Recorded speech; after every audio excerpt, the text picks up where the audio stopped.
அனைவருக்கும் வணக்கம். தேசிய முற்போக்கு திராவிட கழகத்தினுடைய தலைமை கழகத்திற்கு அனைத்து ஊடக பிரிவை சேர்ந்த சகோதர சகோதரிகளுக்கு அழைப்பு விடுத்தோம். அதை ஏற்று வந்திருக்கும் அனைவருக்கும் கேப்டன் சார்பாக, தலைமை கழகம் சார்பாக எங்களுடைய வணக்கங்களை நாங்கள் தெரிவித்துக் கொள்கிறோம்.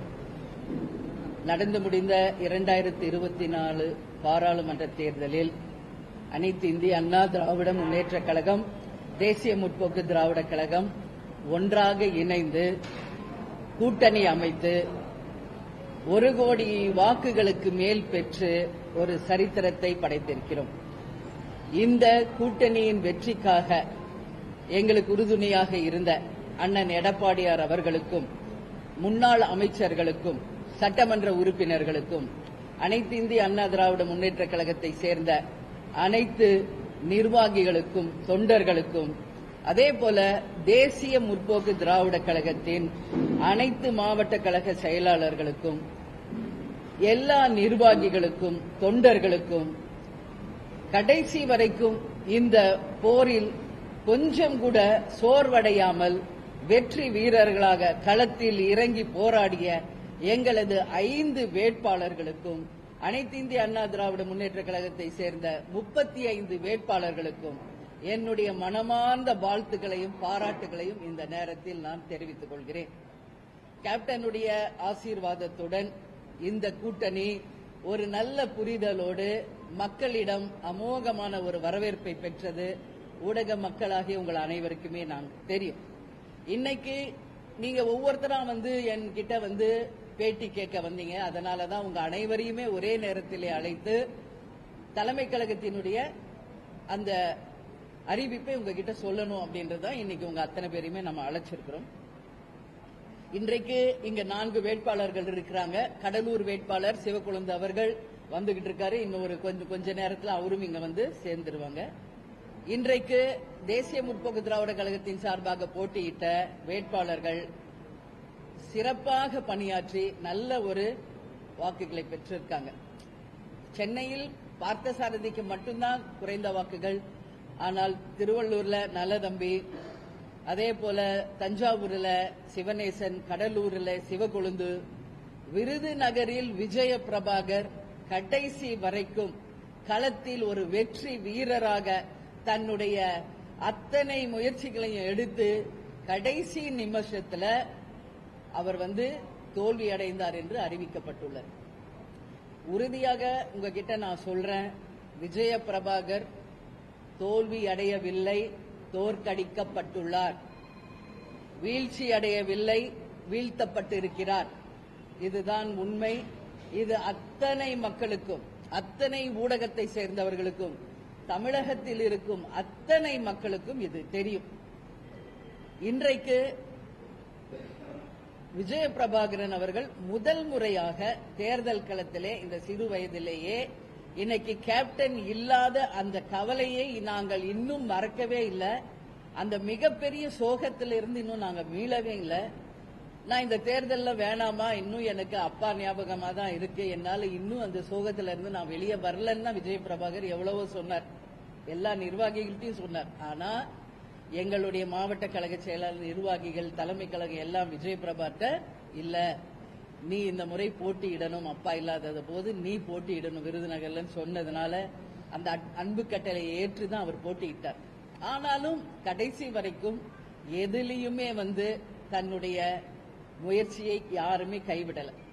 நான் ஏன் வீழ்த்தப்பட்டிருக்கிறார் அப்படின்றதுக்கான ஒரு சிறு விளக்கத்தை இந்த நேரத்தில் சொல்றேன். அதே நேரத்தில் எங்க 5 வேட்பாளர், அதாவது வெற்றி பெற செய்த திருவள்ளூர் தொகுதி மக்களுக்கும், தஞ்சாவூர் தொகுதி மக்களுக்கும், கடலூர் தொகுதி மக்களுக்கும், மத்திய சென்னை தொகுதி மக்களுக்கும், விருதுநகர் தொகுதி மக்களுக்கும் தேசிய முற்போக்கு திராவிட கழகத்தின் சார்பாக எங்களுடைய நன்றிகளை இந்த நேரத்தில் நான் உரித்தாக்குகிறேன். மக்கள் தீர்ப்பே மகேசன் தீர்ப்பு என்பதை நாங்க ஏத்துக்கிறோம். எத்தனையோ தேர்தலை நாங்க சந்திச்சிருக்கோம். இது ஒன்றும் நமக்கு புதுசு இல்லை. இனியும் இந்த கூட்டணியோட தேசிய முற்போக்கு திராவிட கழகம் நிச்சயமாக இனி வருங்காலங்களில் வீறுநடை போடும் என்பதை இந்த நேரத்தில் உங்களுக்கு உறுதியாக நான் தெரிவித்துக் கொள்கிறேன். ஏன் விஜய பிரபாகர் வீழ்த்தப்பட்டார் அப்படின்றது நீங்க கேட்கலாம். அதற்கான காரணம் உங்ககிட்ட நான் சொல்லணும்னு நினைக்கிறேன். மொத்தம் விருதுநகர் தொகுதியில் 10 லட்சம் வாக்குகள் பதிவாயிருக்கிறது. அதில் விஜய பிரபாகர் அவர்கள் பெற்றது 3,80,878 வாக்குகள். அவர் தோல்வி உற்றதாக அறிவிக்கப்பட்ட வாக்குகள் 4,379. அவரை எதிர்த்து போட்டியிட்ட மாணிக் தாகூர் அவர்கள் அந்த 4,379 வாக்குகள் அதிகம் பெற்றதாக அறிவிக்கப்பட்டுள்ளது. இப்ப நம்ம பார்த்தோம்னா திருப்பரங்குன்றம், திருமங்கலம், சாத்தூர், சிவகாசி, விருதுநகர், அருப்புக்கோட்டை தபால் வாக்குகள் மொத்தம் சேர்த்து விஜய பிரபாகர் இழந்தது 0.4%. அதாவது 0.5% கூட கிடையாது, 0.4% தான் அவர் தோல்வி உற்றதாக அறிவிக்கப்பட்டிருக்கிறார். இன்னைக்கு தமிழகம் முழுவதும் 40 தொகுதிகளிலும் போட்டியிட்ட வேட்பாளர்கள் பல லட்சம் வாக்குகள் வித்தியாசத்திலே தோல்வியுற்றிருக்கிறார்கள். விஜய பிரபாகர் அவர்களும் அதே போல பல லட்சம் ஓட்டு வித்தியாசத்தில் தோல்வி உற்றிருந்தால் அந்த நிமிடமே அந்த தோல்வியை நாங்கள் மனதார ஏற்றுக்கொண்டு ஆமாம் தோல்வி என்று ஒப்புக்கொண்டிருப்போம். ஆனால் இது திட்டமிடப்பட்டு விஜய பிரபாகர் அவர்கள் சூழ்ச்சியால் வீழ்த்தப்பட்டு இருக்கிறார் என்பதுதான் உண்மை. அதற்கான ஆதாரங்கள் எல்லாமே எங்ககிட்ட இருக்கிறது. எனவேதான் உங்களை அத்தனை பேரையும் நான் இன்னைக்கு அழைச்சிருக்கிறேன். இப்போ இந்த ஷீட்டை நீங்க பாத்தீங்கன்னாலே புரியும் எப்படியெல்லாம் அங்க வாக்கு எண்ணிக்கை அறிவிக்கப்பட்டது, எப்படியெல்லாம் அந்த முரண்பாடான வாக்குகள் வெளியிடப்பட்டது என்பது ஒவ்வொரு அறிவிப்புல இருந்து நாங்க இதை மொத்தமா எடுத்திருக்கோம். எதிலையுமே 10,000 வாக்குகளை கடந்ததாக எந்த அறிவிப்புமே வரல. வெளியே ஊடகங்களில் வந்த அறிவிப்புகளும் அங்கு ஸ்பாட்ல அறிவிக்கிற அறிவிப்புக்கும் ஏகப்பட்ட முரண்பாடுகள் இருந்தது உண்மை. ஏஆர்ஓ அவர்கள் ஒரு கணக்கை எழுதி கொண்டு ஆர்ஓ கிட்ட கொடுக்கிறார். ஆர்ஓ தான் அதை அறிவிக்கிறார். ஆனால் அந்த ஏஆர்ஓ கிட்டயே பல முரண்கேடுகள் நடந்துள்ளதாக அங்கு இருக்கும் அதிகாரிகளே எங்களுக்கு சொல்றாங்க. அங்கு கலெக்டராக இருந்தவர் ஒரு லஞ்ச் பிரேக்கு அப்புறம் 3 மணிலிருந்து 5 மணி வரைக்கும் வாக்கு எண்ணிக்கையை நிறுத்துகிறாங்க. எதுக்காக நிறுத்துறீங்க? லஞ்ச் பிரேக்கு கொடுத்தாச்சு, அதுக்கப்புறம் எண்ணிக்கை போக வேண்டியதானே, எதற்காக நிறுத்துறீங்க? 3 மணிலிருந்து 5 மணி வரைக்கும் வாக்கு எண்ணிக்கை நிறுத்தப்பட்டிருக்கிறது. ஒரு கலெக்டர் வெளியே சொல்றாரு, எல்லாரும் மத்தியிலும் எனக்கு பிரஷர் அதிகமாக இருக்கிறது, பல்வேறு இடங்களில் இருந்து எனக்கு நிர்பந்தப்படுத்துகிறார்கள், என்னால இதை சமாளிக்க முடியல, என்னுடைய போனை நான் சுவிட்ச் ஆஃப் பண்ண போறேன் அப்படின்னு சொல்லி கலெக்டர் அவர்களே அங்க நடு மையத்திற்கு அறிவிச்சிருக்கிறார். அப்ப யார் அவருக்கு பிரஷர் கொடுக்கிறது? யார் அவரை இந்த மாதிரி செயல்படாம தடுக்கிறது? எந்த சக்தி அப்படிங்கிறது நிச்சயமாக மக்களுக்கு இது வெளிச்சம் போட்டு காமிக்கணும்ன்றதுனாலதான் நான் இந்த பிரஸ் மீட்டே நான் கேட்டுக்கிட்டு இருக்கேன். தேர்தல் என்றால் உண்மையாக நடந்தால் அது தேர்தல். எந்த தேர்தல் முடிவுகள் அறிவிப்பதற்கு முன்பாகவே முதலமைச்சர் அவர்கள் 40 தொகுதிகளையும் திமுக வென்றது என்று சொல்றார். அது வரைக்கும் 4 தொகுதிகளில இன்னும் போயிட்டு தான் இருக்கு கவுண்டிங். அதுக்கு முன்னாடி அவர் சொல்றாரு 40 திமுக வென்று எடுத்ததுன்னு சொல்றாரு. அப்ப எதை வச்சு அவர் அப்படி சொல்றாரு அப்படிங்கறத முதலமைச்சர் அவர்கள் நிச்சயமா சொல்லணும். ஏன்னா விருதுநகர் தொகுதியில மிட் நைட் வரைக்கும் கவுண்டிங் போய் 1 மணிக்கு மேலதான் அமைச்சர் பெருமக்கள் 3 அமைச்சர்கள் அங்கு சென்று 1 மணி வாக்கில மாணிக் தாகூரோட சென்று அந்த வெற்றி சான்றிதழை வாங்குறாங்க. அப்படி இருக்கும் பொழுது முதலமைச்சர் அவர்கள் எப்படி முன்கூட்டியே 40 தொகுதிகளையும் திமுக வென்றது என்று எப்படி சொல்றாரு என்ற கேள்வியை நிச்சயம் அவர்தான் அதுக்கான பதில் சொல்லணும். இன்னைக்கு ஒரு இடத்துக்கு அமைச்சர் பெருமக்கள் செல்வதே சட்ட ரீதியான தவறான ஒரு விஷயம். அதுவும் மதுரையில இருக்கும் ஒரு அமைச்சர் விருதுநகர் தொகுதிக்கு செல்ல வேண்டிய அவசியம் என்ன? இது அவங்களே அவங்களுடைய அபிஷியல் பேஜிலேயே போட்டிருக்காங்க. அமைச்சர் பெருமக்களும் மாணிக் தாகூர் அவர்களும் 1 மணி ராத்திரியில அங்க உட்கார்ந்து அந்த வெற்றி சான்றிதழை பெற்றதாக அவர்களே அதிகாரப்பூர்வமாக அறிவிச்சிருக்காங்க. இதுவே முதல் தவறு. அப்படி இருக்கும் பொழுது ஏன் 3 மணிலிருந்து 5 மணி வரைக்கும் கலெக்டர் அவர்கள் கவுண்டிங் நிறுத்துறாரு. நீங்க கேட்கலாம், ஏன் நீங்க அங்கேயே கேட்கல, ஏன் இதை அங்கேயே தடுத்து இருக்கலாமே, உங்களுடைய பவர் ஏஜென்ட், எங்களுடைய பவர் ஏஜென்டாக அண்ணன் கேடிஆர் தான் அங்க இருந்தார். அவர் முறையிடுகிறார், தவறு நடக்கிறது, இதை நிறுத்த வேண்டும் என்று எவ்வளவோ கேட்டார். கேடிஆர் அண்ணன் கேட்கிறார், இங்க கவுண்டிங் சரியில்லை, தவறு நடக்குது, இந்த கவுண்டிங்கை உடனடியாக நிறுத்துங்கள் என்று எவ்வளவு முறையை அவர் சொல்லியிருக்காரு. நம்ம கட்சி சார்பாக, அதிமுக சார்பாக அங்கு உள்ளே இருந்த அனைத்து லாயர்ஸும் கேட்கிறாங்க, இது இந்த கவுண்டிங் நிறுத்தப்பட்டு உடனடியாக ரீகவுண்டிங் போகணும் அப்படின்னு. அதுக்கு அங்க இருந்த ஏஆர்ஓவோ ஆர்ஓவோ கலெக்டரோ செவிசாய்க்கல.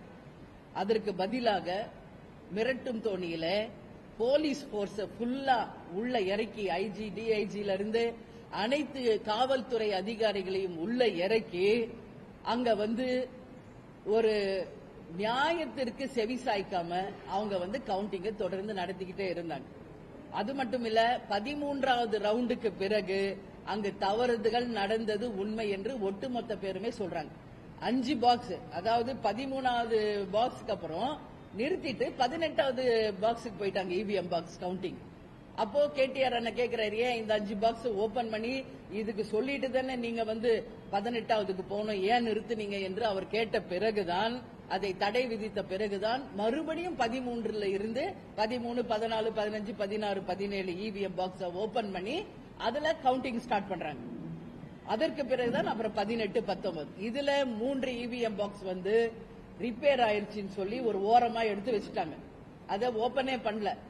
அதற்கு பிறகு நம்ம ஏன் அந்த இவிஎம் பாக்ஸ் ஓபன் பண்ணல என்று முறையிட்ட பிறகு, அதற்கு பிறகு அதை ஓபன் பண்ணி அதில் இருக்கிற அந்த சீட் இருக்கு இல்லையா, ஓட் போட்ட சீட், அதை வச்சு கவுண்டிங் பண்ணி 25வது ரவுண்ட் வரைக்கும் முடிச்சிருக்காங்க. அதே மாதிரி தபால் ஓட்டு நம்ம பார்த்தோம்னா எல்லா தொகுதியிலுமே காலையில முதல் வேலையாக தபால் ஓட்டுகளை எண்ணிடுவாங்க. ஆனா விருதுநகர் மட்டும்தான் எல்லா கவுண்டிங்கும் முடிச்சு மிட் நைட் வரைக்கும் தபால் ஓட்டை எண்ணினது ஒன்லி விருதுநகர் தொகுதியில மட்டும்தான். இது எல்லாமே நான் சொல்லும் பொழுதே இது நிச்சயமாக சூழ்ச்சி செய்யப்பட்டுள்ளது. எப்போ முதல்வர் அவர்கள் நாளை நாம் 40 தொகுதியை நாங்கள் சொன்னதுனால அவர்களுடைய அமைச்சர் பெருமக்கள் அதை உண்மையாக்க வேண்டும் என்பதற்காக அதிகாரிகளை நிர்பந்தப்படுத்தி அந்த கவுண்டிங்கை முறைகேடு நடத்தி நிற்பாட்டி அதை அவங்க இதை தடை செய்திருக்கிறார்கள் என்பதுதான் உண்மை. இதுதான் அங்க நடந்திருக்கிற ஒரு விஷயம். நாங்க உடனடியாக அதை கேட்கும்போது அது யாருமே அதை செவிசாய்க்கல.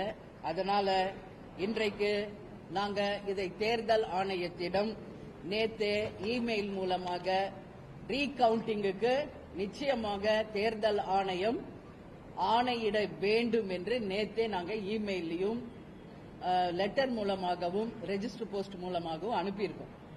எனவே நான் தேர்தல் ஆணையத்தை தேசிய முற்போக்கு திராவிட கழகத்தின் சார்பாக கேட்டுக்கொள்கிறேன். மீண்டும் நிச்சயமாக அங்க ரீகவுண்டிங்க உடனடியாக செய்து என்ன அங்க ஆக்சுவல் ஓட்டு வந்தது என்பது நிரூபிக்கணும். உண்மையிலேயே அது இல்ல அப்படின்னா நான் தலைவனுக்கு ஏத்துக்கிறேன், அதுல எந்த மாற்று கருத்துமே கிடையாது. ஆனால் இது சூழ்ச்சி செய்யப்பட்டு வீழ்த்தப்பட்டிருக்கிறார் விஜய் பிரபாகர். இதுதான் உண்மை. நான் என்ன சொல்றேன், 50-60 வருஷமா கட்சி நடத்துறீங்க, ஆட்சியில இருக்கீங்க. ஒரு சின்ன பையன் முதல் வாட்டி தேர்தலில் நிக்கிறாரு, அப்படி ஜெயிச்சாதான் என்ன போச்சு உங்களுக்கு? 39 தொகுதி நீங்க ஜெயிச்சதை அறிவிச்சுட்டு இருக்கீங்களா? ஒரு தொகுதியில கடைசி வரைக்கும் போராடி வருகிறாரே ஒரு இளைஞர், அப்படின்னு பெரிய மனசோட நீங்க அவரை ஜெயிக்க வச்சிருந்தீங்கன்னா இந்த ஆட்சியை நான் தலைவணங்கி நான் போற்றி இருப்பேன், வரவேற்று இருப்பேன். அதுலயும் சூழ்ச்சி செய்து அவர் ஜெயிக்க கூடாது என்பதற்காக இன்னைக்கு அவங்க அமைச்சர் பெருமக்களை வைத்து அதிகாரிகளை மிரட்டி, கலெக்டரே என்னால பிரஷர் தாங்க முடியல, என் போனை சுவிட்ச் ஆஃப் பண்றேன் என்று சொல்லக்கூடிய அளவு அவர் மனநிலையை கொண்டு சென்று இந்த அளவு ஒரு தவறுதல் அங்கு நடந்திருக்கிறது.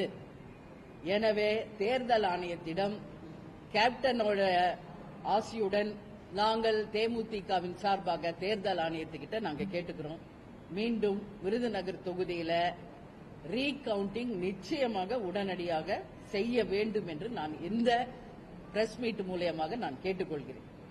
எனவே நிச்சயமாக அவங்க அந்த ரீகவுண்டிங்குக்கு அனுமதிச்சால் அதை நாங்கள் உடனடியாக தலைவணங்கி ஏற்று அந்த ரீகவுண்டிங் ஒரு பொதுவான ஒரு ஜட்ஜ் முன்னாடி நியாயமாக அந்த ரீகவுண்டிங் நடக்கணும்.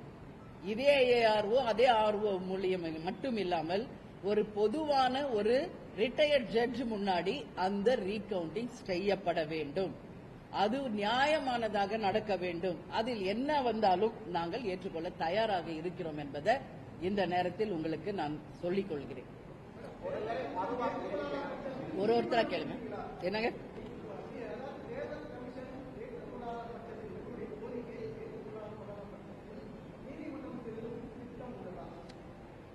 தமிழ்நாடு முழுக்க இன்னைக்கு வரைக்கும் நம்ம எத்தனையோ தேர்தல்களை பார்த்திருக்கோம். இது மாதிரி எத்தனையோ முறைகேடுகளை நாம் பார்த்திருக்கிறோம். இது மாதிரி எத்தனையோ கம்ப்ளைண்ட்ஸா பார்த்திருக்கிறோம். கோர்ட்டுக்கு போனதையும் பார்த்திருக்கிறோம். 5 ஆண்டுகள் கழிச்சுதான் அதற்கான தீர்ப்பு வந்ததையும் இன்னும் பார்த்துக்கிட்டு தான் இருக்கும். இப்ப சபாநாயகர் ஒருத்தர் இருக்காரு, அவர் மேலேயே வழக்கு இருக்கிறது. ஆனா இதை 3 வருஷம் முடிச்சு 4வது வருஷம் சபாநாயகரா அவர் தொடர்ந்துகிட்டு தான் இருக்காரு. நான் என்ன கேட்டுக்கிறேன், இது ஜனநாயக திருவிழா என்று சொல்லும் தேர்தல் ஆணையம் ஏன் இப்ப 5 தொகுதியில போட்டிட்டோம், வேற யார் தொகுதியை பத்தி நான் ஏன் கேட்கல? ஓகே, மிகப்பெரிய டிஃபரன்ஸ்ல அவங்க தோல்வி விட்டுறாங்க, அதை நாங்க ஏத்துக்கிறோம். எதற்காக விஜய் பிரபன் கடைசி வரைக்கும் அந்த ஓட்டிங்க நிப்பாட்டி அங்க பிரஷரா இருக்குன்னு சொல்லி செல்போன் ஆஃப் பண்ணி ஒரு 10 முறை வெளியே போய் கலெக்டர் பேசி எல்லாமே அங்க நடந்தது உள்ளங்கை நெல்லிக்கனியா எல்லாருக்கும் தெரியும். இதான் நாங்க கேட்கிறோம். உறுதியாக இதற்கு தலைவணங்கி தேர்தல் ஆணையம் தான் இதுக்கு ஒரு நல்ல தீர்வு தர வேண்டும் அப்படின்றதுல நான் உறுதியா இருக்கேன். நிச்சயம் தேர்தல் ஆணையம் எங்களுக்கு ஒரு நல்ல முடிவை கொடுப்பாங்க அப்படின்னு நினைக்கிறேன். கோர்ட்டுக்கு போறது ஒன்னும் பெரிய விஷயம் இல்ல. கோர்ட்டுக்கு போயிட்டா உண்மையிலே உடனடியாக அதற்கு தீர்வு வருமா அப்படிங்கறத உங்ககிட்டயே நான் கேட்கிறேன். பத்திரிகையாளர்களாக உங்க எல்லாருக்கும் தெரியும். உடனடியாக அதுக்கான தீர்வை கோர்ட் உடனடியாக கொடுக்கட்டும் சொல்லுங்க. நாளைக்கே நாங்க கோர்ட்டுக்கு போற தயாரா இருக்கோம். ஆனா ஒன்ஸ் என்ன சொல்லுவாங்க, கோர்ட்ல நிலுவையில இருக்கு, அதை நாங்க ஒன்னும் இப்ப பேச முடியாது, தேர்தல் ஆணையம் சொல்லுவாங்க. அதனாலதான் நான் சொல்றேன், நாங்க கேட்டுக்கிறது தேர்தல் ஆணையத்துக்கிட்ட தான். 45 நாட்கள் வரைக்கும் நமக்கு உரிமை இருக்கு ரீகவுண்டிங் கேட்கறதுக்கு. அதனாலதான் நாங்கள் முதல்ல தேர்தல் ஆணையத்துக்கிட்ட தான் இதை கேட்கிறோம். ஒரு எக்ஸாம் எழுதுறோம், நான் எழுதுனதை விட என் மார்க் கம்மினா இமிடியேட்டா ரீகவுண்டிங் போறாங்கல்ல ஸ்டூடெண்ட்ஸ். இது என்ன எவ்வளவு பெரிய ஒரு தேர்தல். 6 சட்டமன்ற தொகுதிக்கு உட்பட்ட ஒரு பாராளுமன்ற தேர்தல்ல ஒரு தொகுதியிலே கடைசி நேரத்தில் சூழ்ச்சியால் வீழ்த்தப்பட்டிருக்கிறார் என்பது அனைவராலும் ஒற்றுக்கொள்ளப்படும் போது இது தேர்தல் ஆணையம் உரிய நீதி எங்களுக்கு தர வேண்டும் என்று இதன் மூலம் நான் கேட்டுக்கிறேன்.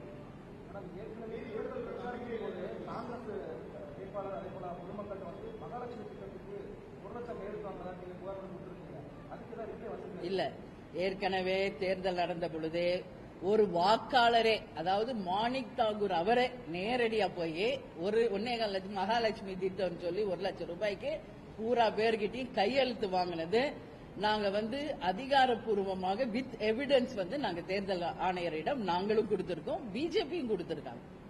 அப்போ என்ன சொல்லிட்டாங்க, இப்ப தேர்தல் விதி ஸ்டார்ட் ஆயிட்டதுனால இப்பொழுதைக்கு இது தள்ளி வைக்கப்படுகிறது, தேர்தல் முடிந்த பிறகு இதை பற்றி பேசுவோம் அப்படின்னு அப்போதைக்கு அதை முடிச்சிட்டாங்க. பட் ஸ்டில் அந்த கேஸ் பெண்டிங்ல இருக்கு. அப்பொழுதே அவர் தகுதி நீக்கம் செய்யப்பட வேண்டிய ஒரு வேட்பாளர். இப்போ ஓட்டு காசு கொடுக்கறாங்கன்றது எல்லாருக்கும் தெரியும், மறைமுகமா யாரோ போய் கொடுப்பாங்க. இது வேட்பாளரே நேரடியா போய் 1 லட்சம் ரூபாய்க்கு கையெழுத்து வாங்குறாரு வீடு வீடா போய். இது வித் வீடியோ போட்டோஸோட எவிடன்ஸோட எல்லாமே எங்க கிட்டயும் இருக்கு, பிஜேபி கிட்டயும் இருக்கு. அதை வச்சே நிச்சயமாக ஒரு தகுதி நீக்கம் செய்யப்பட வேண்டியவர் தான், அதுல மாற்று கருத்து இல்லை. ஆனாலும் தேர்தல் முடிஞ்சிருச்சு, இப்போ கடைசியில கவுண்டிங்லயுமே தவறு நடந்திருக்கிறது. இதை தான் நாங்க தேர்தல் ஆணையர்கிட்ட கேட்டுக்கிறோம்.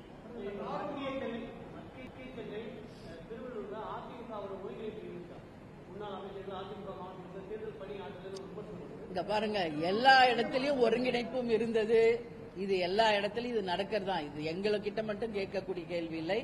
எங்களை பொறுத்த வரைக்கும் அனைத்து இந்திய அண்ணா திராவிட முன்னேற்ற கழகம், தேசிய முற்போக்கு திராவிட கழகம் இணைந்துதான் செயல்பட்டோம். மிகப்பெரிய ஒரு உடன்பாடோட நல்ல புரிதலோட தான் நம்ம போட்டிட்டு இருக்கோம். அதனால நிச்சயமாக யார் மேலேயும் நாங்க குறை சொல்றதுக்கு இல்லை.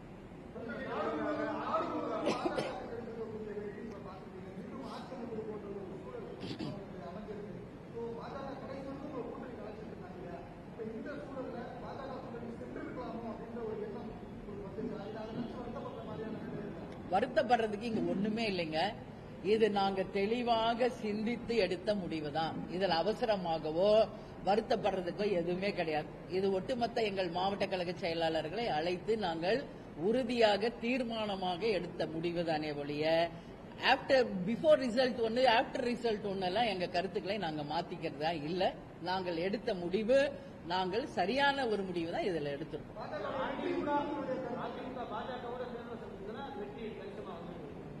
இப்ப வேணா சொல்லலாம், நாங்க கடந்த 10 வருஷம் என்டிஏ அலையன்ஸ்ல தானே இருந்தோம். இப்ப நீங்க சொல்ற அத்தனை கூட்டணி ஒன்னா இணைஞ்சு தானே போட்டி போட்டோம். ஏன் அப்ப வெற்றி வரல? அதை நான் கேள்வியை எழுப்பலாம் இல்லையா? இப்போ அவங்களோட இணைஞ்சிருந்தா வெற்றி வந்திருக்குமா அப்படின்றதெல்லாம் ஆப்டர் தேர்தலுக்கு அப்புறம் நம்ம பேசுற பேச்சு. இது கூட்டணி அமைச்சு போட்டிட்டு இருந்தால் வெற்றி பெற்று இருப்போமா இல்லையான்றதை ஜோசியம் சொல்ல முடியாது. நான் ஏன் அப்ப என்டிஏ அலையன்ஸ்ல நாங்க இருந்தப்ப வெற்றி பெறல? அதனால இது இப்ப நம்ம அதை பத்தி பேசுறது தவறு. நிச்சயமாக மக்களுக்கு தெரியும், ஒரு நல்ல ஒரு எதிர்காலத்தை நிச்சயம் தேமுதிக அவங்க வழங்குவாங்க என்று நாங்க உறுதியா நம்புறோம்.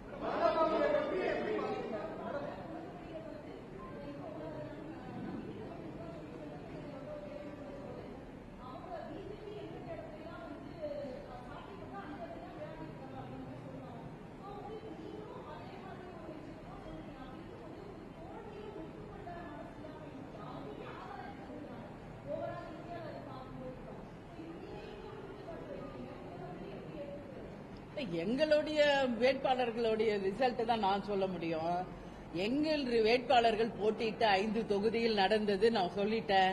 மத்த எல்லாம் மிகப்பெரிய வாக்கு வித்தியாசத்தில் தோல்விட்டதுன்னா நான் அதை பத்தி பேசல, நான் ஏத்துக்கிறேன். பட் விஜய பிரபாகர் விஷயத்தில் கடைசி நிமிடம் வரைக்கும் அது இழுத்து சூழ்ச்சி செய்து கவுண்டிங்க நிப்பாட்டி எல்லா பிரச்சனையும் உண்டாக்கி அது விஷமத்தனமத்தோட வீழ்ச்சி அடைய செய்திருக்கிறார்கள் என்பது எங்க கருத்து. அதனால நிச்சயமாக இதை நாங்கள் தேர்தல் ஆணையத்திடம் கொண்டு செல்வோம். யார் இருக்கும்? இப்ப யார் ஜெயிச்சாங்களோ அவங்க தானே. இப்ப மாணிக் தாகூர் அவர்கள் கடந்த 10 ஆண்டு காலமாக அவர் தான் எம்பியா இருக்காரு. இல்ல, அது நீங்க கலெக்டர் கிட்ட தான் கேட்கணும். மிஸ்டர் நீங்க இத விருதுநகர் மாவட்ட கலெக்டர் கிட்ட இந்த கேள்வியை நீங்கள் பத்திரிகைக்காரர்கள் கேட்கணும்.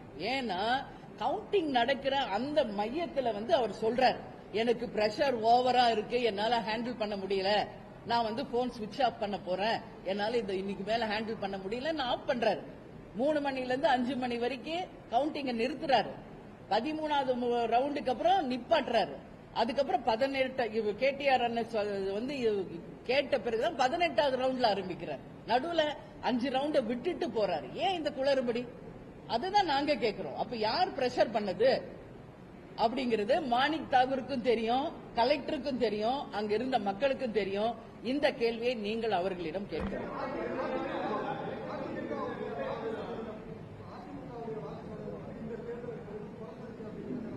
இல்லையே, போன வாட்டி விட இந்த வாட்டி கூடி இருக்கிறது.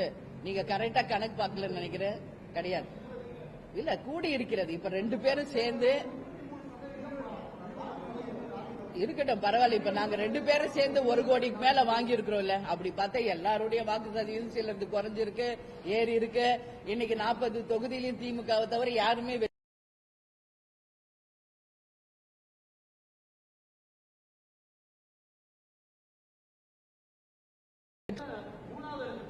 சரி சரி சரி என்ன வெற்றி தோல்வி என்பது எல்லா கட்சிக்கும் சகஜம்தான்.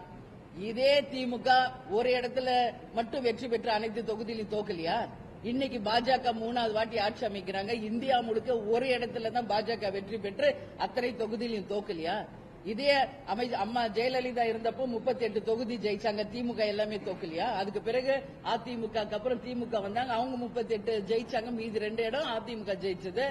நான் ஒன்னு விஷயம் கேட்கிறேன், இது வரைக்கும் 15 ஆண்டு காலமாக மத்திய அரசில் இருந்து எந்த பலனையும் பெறாமல் ஏமாற்றப்பட்டு இருப்பவர்கள் தமிழக மக்கள் மட்டும்தான். இதை நான் உறுதியா சொல்றேன்.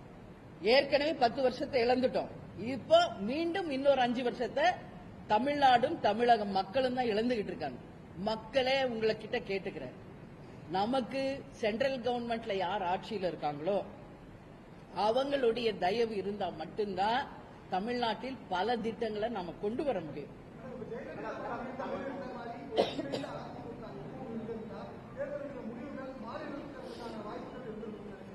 இங்க பாருங்க, 1 பெருசா 10 பெருசானா 10 தான் பெருசு, அதுல மாற்று கருத்து இல்ல. பட் அவங்களுக்குள்ள நடக்கிற உட்கட்சி விஷயத்தை நான் பேச தயாரா இல்ல. இதை டீல் செய்ய வேண்டியது அதிமுக இருப்பவர்கள் தானே ஒழிய தேமுதிக கிடையாது. அதனால 1 பெருசா 10 பெருசானா 10 தான் பெருசு. அதனால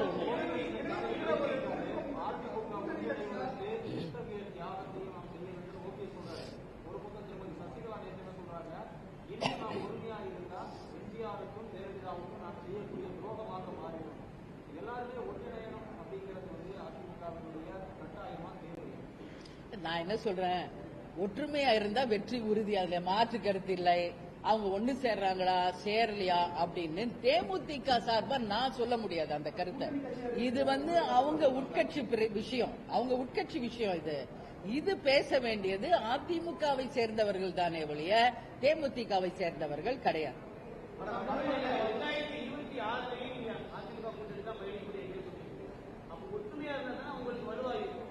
சார், இப்போ எங்களை பொறுத்த வரைக்கும் இந்த கூட்டணியில தான் இருக்கும், இது தொடரும் என்று நான் பிரச்சாரத்திலிருந்து சொல்லிட்டு இருக்கேன். இப்பயும் அதை தான் சொல்றேன். அவங்க ஒற்றுமையோடு வருகிறார்களா 26ல, இல்ல அண்ணன் எடப்பாடியார் மட்டும்தான் வராரா என்பது நான் இன்னைக்கு சொல்ல முடியாதுங்க. இது அவங்க தாங்க டிசைட் பண்ணோம். அவங்க கட்சி விஷயம், அவங்க எல்லாரும் கூடி பேசி ஒன்னா அண்ணாங்கன்னா அது வரவேற்கிறேன், நான் இல்லைன்னு சொல்லலையே. பட் வராங்களா இல்லையான்றதை நாங்க எப்படி சொல்ல முடியும்? அதை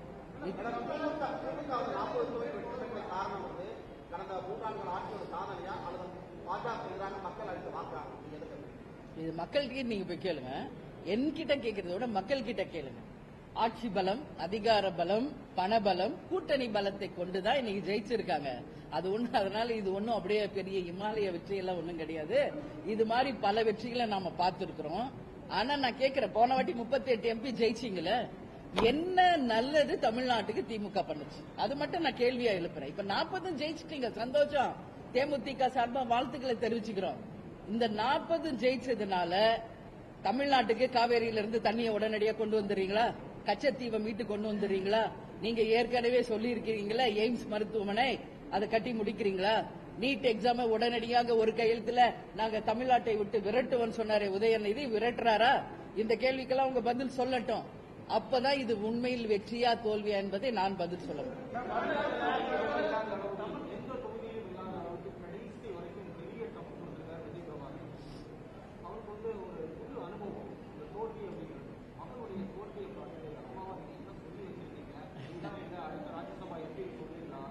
இல்ல, நான் ஒரு விஷயம் சொல்றேன், கேப்டனும் சரி தேமுதிகவும் சரி எதிர்நீச்சல் போட்டே தான் வாழ்க்கையில நாங்க ஜெயிச்சு வந்துகிட்டு இருக்கோம். சினிமா துறையிலும் சரி அரசியலிலும் சரி கேப்டன் சந்திக்காத சவால்கள் இல்லை, துரோகங்கள் இல்லை, வீழ்ச்சிகள் இல்லை, எல்லாத்தையும் சமாளிச்சுதான் நாங்க வரோம். என் விஜய் பிரபாகர் முதல் முறையாக இந்த வாட்டி தேர்தல் களத்துல வந்திருக்காரு. அதை எல்லாரும் சேர்ந்து பெரிய மனசோட உண்மையாக அவரை ஜெயிக்க வச்சிருந்தா சூழ்ச்சி இல்லாம ஒட்டுமொத்த தமிழக மக்களே இந்த ஆட்சியை வரவேற்றிருப்பாங்க. ஆனா அதையும் கடைசி வரைக்கும் சூழ்ச்சியில கொண்டு போய் ஒண்ணுமே தெரியாத ஒரு ஃப்ரெஷ் கேண்டிடேட் அவரை போய் இன்னைக்கு வீழ்த்தி சூழ்ச்சியை ஏற்படுத்தி இருக்காங்கன்னா இதுல ஒரு அம்மாவை நான் என்ன சொல்ல முடியும்? ஆனா இந்த தோல்விகளை எல்லாம் கண்டு துவண்டு போகும் கட்சி தேசிய முற்போக்கு திராவிட கழகம் கிடையாது. அதை மட்டும் நான் உறுதியாக சொல்றேன், அதுல மாற்று கருத்தே கிடையாது. இது மாதிரி 19 வருஷம் ஆட்சி கட்சி ஆரம்பிச்சு எத்தனையோ வெற்றிகளையும் பார்த்திருக்கோம், எத்தனையோ தோல்விகளையும் பார்த்திருக்கோம். இன்னைக்கு நாங்க கேப்டனையே இழந்து இன்னைக்கு இந்த கட்சியை வழி நடத்திட்டு இருக்கோம். அதனால எங்களுடைய மாவட்ட கழக செயலாளர்கள், எங்களுடைய நிர்வாகிகள், எங்கள் உண்மை தொண்டர்களுடைய உறுதுணையோடு மீண்டும் தேமுதிகவை நாங்கள் வெற்றி நடை செய்வோம் என்பதை மட்டும் இந்த நேரத்தில் உறுதியாக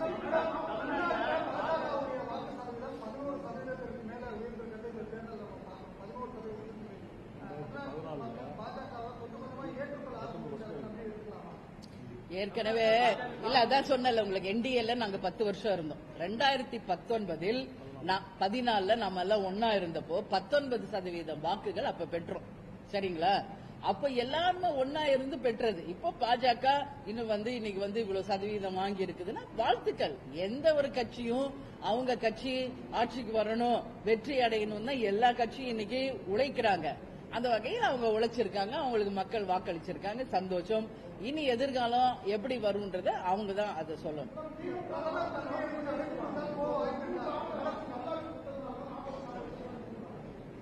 அதான் நான் சொல்லிட்டேன்ல, நல்லாட்சி கொடுத்திருக்காங்களா இல்லையா என்பதை நீங்க மக்கள்கிட்ட போய் கேளுங்க, பத்திரிகையாளர்களாகிய நீங்கன்னு நான் கேட்கிறேன். இன்னைக்கு அவங்க சட்டமன்ற தொகுதி தேர்தல் வாக்குறுதிகளை கொடுத்த பல வாக்குறுதிகளை இன்னும் நிறைவேற்றல. இப்போ பார்லிமெண்ட் எலெக்ஷன்லயும் ஒரு மேனிபெஸ்டோ வெளியிட்டாங்க. அந்த மேனிபெஸ்டோல அவங்க வெளியிட்ட அந்த வாக்குறுதிகளை அவர்கள் நிறைவேற்றுகிறார்களா என்ற கேள்வியை உங்க முன்னாடி நான் இன்னைக்கு வைக்கிறேன். அதுலதான் சில குறிப்புகளை உங்க முன்னாடி கேட்டேன். அதெல்லாம் முதல்ல அவங்க செய்யட்டும், அப்ப நான் ஏத்துக்கிறேன் இது உண்மையிலேயே நல்ல ஆட்சி தான். அதனால இது நான் சொன்னா எதிர்கட்சி அப்படிதான் குற்றம் சொல்லுவாங்க, நான் சொல்லலைங்க. மக்கள்கிட்ட போய் நான் இதான் சொல்றேன். கேப்டன் சொன்னார்ல, எப்பா எங்களை விட்டுருங்க, நாங்க வரவே இல்ல களத்துக்கு, நீங்களே இருங்க, நீங்களே மக்களுக்கு நல்லது செய்யுங்க, இந்த தமிழ்நாட்டை சிறப்பா கொண்டு போங்க, நாங்க வேணா ஒதுங்கி இருந்து வேடிக்கை பார்க்கணும் தலைவர் சொன்னார்ல, அதே தான் நானும் சொல்றேன்.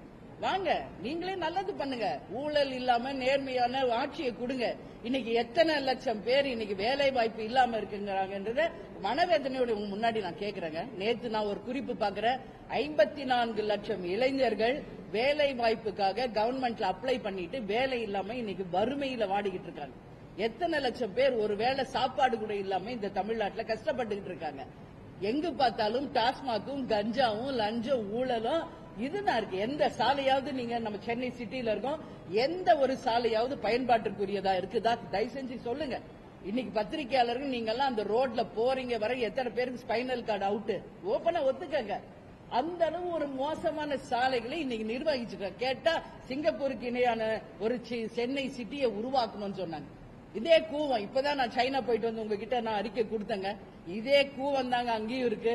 ஆனா அந்த கூவத்தை அந்த அளவு அவங்க பராமரிச்சு அந்த நீரோட்டமான அதை வைத்து அந்த மக்களுக்கு அந்த தண்ணீரை ரீசைக்கிளிங் பண்ணி உபயோகப்படுத்திக்கிட்டு இருக்காங்க.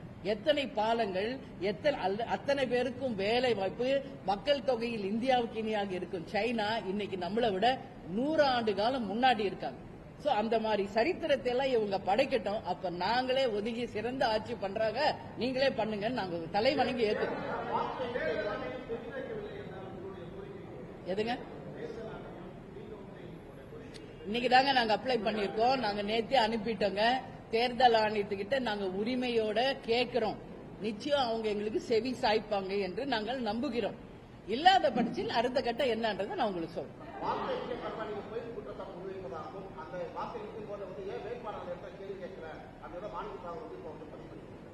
அதான் அவங்க சொல்வாங்கன்னு தான் நான் கேட்கிறேன். வேட்பாளரும் கேட்டாரு, எங்களுடைய பவரேஜ்.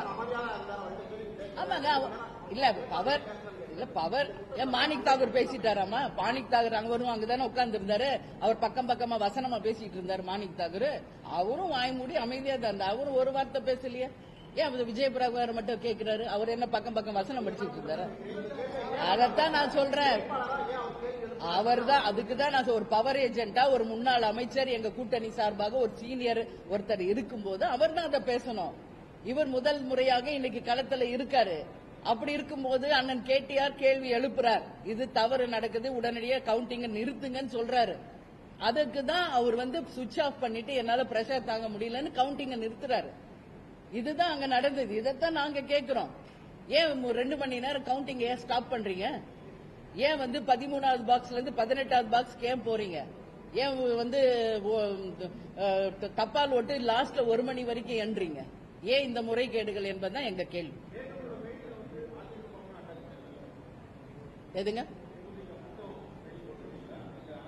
இல்ல, இது தேமுதிக வேட்பாளர் என்பதனால தேமுதிக சார்பாக நாங்கள் தேர்தல் ஆணையத்திடம் நாங்கள் முறையிட்டிருக்கோம்.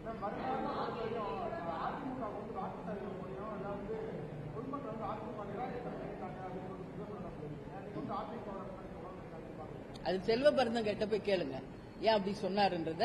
அவர் கருத்தை நீங்க அவர்கிட்ட தான் கேட்கணும். செல்வ பெருந்தகை ஒரு கருத்து சொன்னதை நீங்க என்கிட்ட கேட்க கூடாது. நாங்க அவங்க கூட தாங்க கூட்டணி, அவங்க கூட தாங்க தொடர போறோம். சரிங்களா? அதுக்காக செல்வ பெருந்தகை ஒரு கருத்து சொல்வாரு, இன்னொருத்தர் ஒரு கருத்து சொல்வாரு, அதையெல்லாம் நாங்க ஏத்துக்கிறது இல்ல. அவர் சொன்ன கருத்துக்கு பதில் அவர்கிட்ட கேளுங்க, எங்க கருத்துக்கு எங்க கிட்ட பதில் கேளுங்க.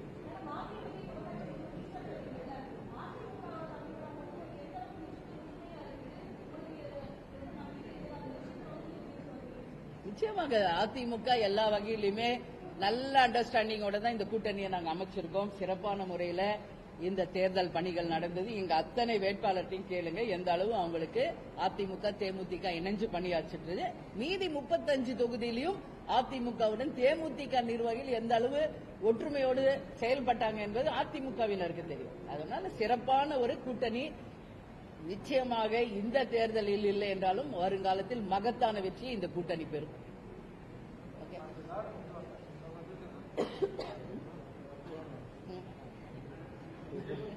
விஜய் பிரபாகர் பேசு.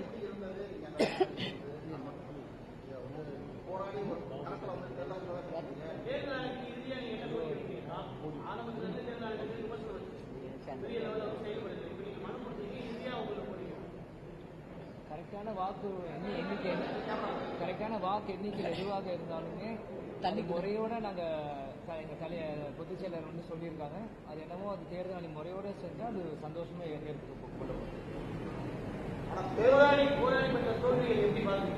மக்களுக்கு உழைக்க முடியலன்றதுதான் இல்ல.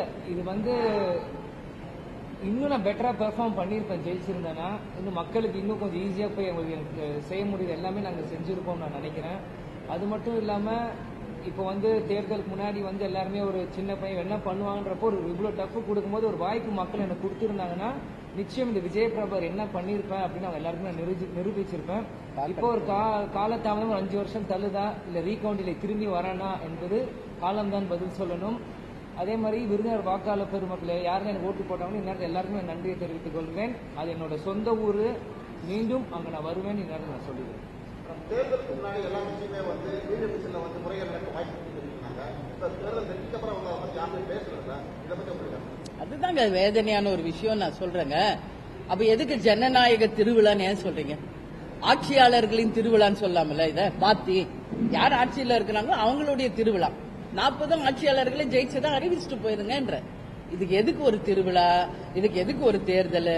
இதுக்கு எதுக்கு ஒரு டைம் வேஸ்ட்? எதுக்கு இவ்வளோ எத்தனை கோடி இது வந்து கவர்மெண்டோட காசு இதுல செலவு? எதுக்கு ஆட்சியாளர்களின் திருவிழா என்று மாற்றி அமைக்கணும்னு நான் கேட்டுக்கிறேன்.